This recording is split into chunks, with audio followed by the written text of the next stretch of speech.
Hey, what's up, Couch Potatoes? We are back with another post-credits today, guys. We are talking about the 2014 independently released movie Creep. Creep is, I guess you call it a found footage movie, right? Footage? I'd put it there before I'd put it anywhere else. All right. Well, by the way, I'm Mike. This is Patience. She's new at this, so let's all make sure we give her a nice round of applause down below. I'd love to hear you guys. Kind. Yeah, be kind. With Creep, I felt like this was one that's kind of been on our list for a long time.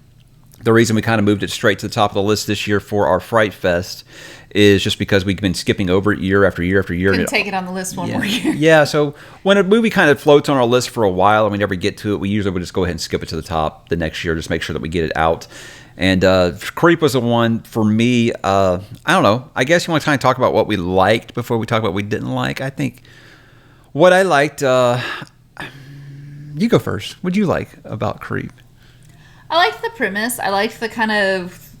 How spoilery do you want me to be? All the spoils. Okay. Well, I like that this guy was doing and I feel like for the time period it was appropriate. He's answering this Craigslist ad. Gonna drive up to the mountains and meet some random dude. And already that's sketchy. Yeah. You left your house. That was a big mistake. But I liked that premise that's what was going on. He was gonna go videotape this guy and he kind of referenced, what is that Michael Keaton movie that he referenced? My Life. And he's like, yeah, I've got cancer. I want you to record this for my kids so he has an idea of what his dad was like. And then it got weird. I think it did a very good job of just making you uncomfortable, the tubby thing. Immediately I was like, you're 5 minutes in and you're like, well, I'd have been putting that $1,000 right back on the sill of the bathtub there, and I'd have been walking out. I'd have took it as a travel fee, trip fee. I'm good.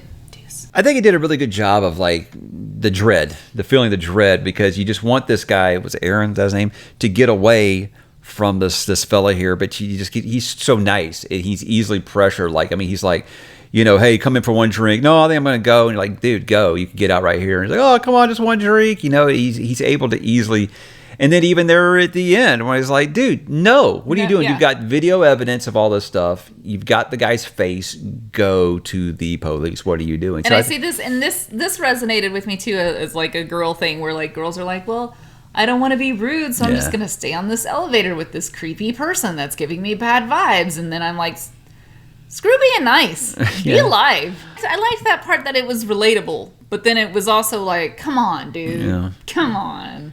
Yeah, and also watch your footage, dude. You go back and watch your footage. Since you're going to turn the camera on every night and talk to yourself, why don't you go back and watch your footage and look behind you, or watch the guy cutting your hair in your sleep. But I think that what I didn't like is you just want to strangle the protagonist sometimes, if you want to call him a protagonist, I guess, it's like, why? No, who's making this decision? Who's making these decisions? And I get I know you don't like in some of these movies where why would they always be taking the camera with them? Why would they be talking to the camera? I think you want to document everything if you feel like your life's in danger.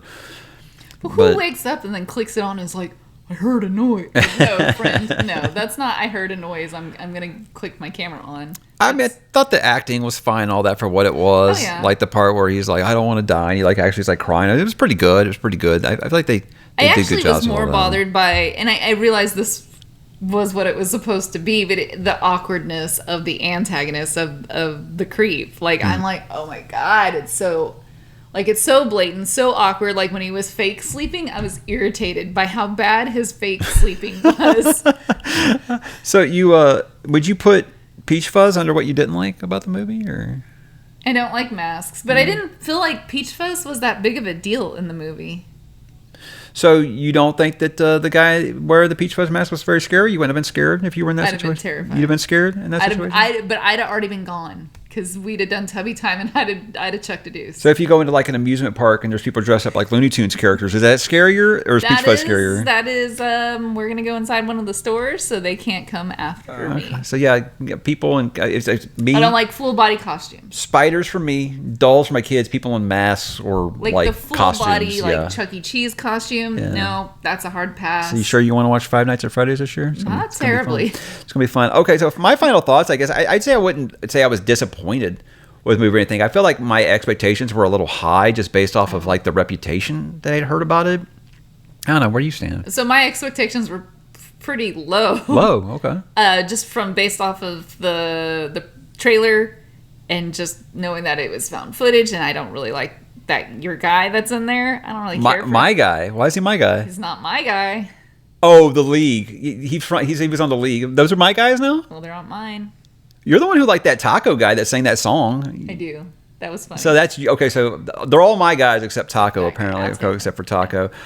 So what would you rank? Okay, now I have a ranking system. She has her own. I guess we should kind of get this out there. My ranking system, going from 5 to 1, is preserve the film, pay to see it, wait for streaming, download it illegally, or burn the master copy. I'd put this on wait for streaming. I thought, I guess you're giving it a 3 out of 5. That's kind of where I'd stand on it. What's your rating system? Just straight up stars? Okay, I'm doing out of 5 stars for is it a good movie or not? And since it is spooky season, I'm gonna do out of 5 pumpkins on how spooky it is. How scary it is. Yeah. Okay, so how many stars?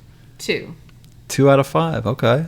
2 out of 5, which would make it a download for you, which I think is appropriate. Yeah, okay. And then just 1 pumpkin. It wasn't that scary.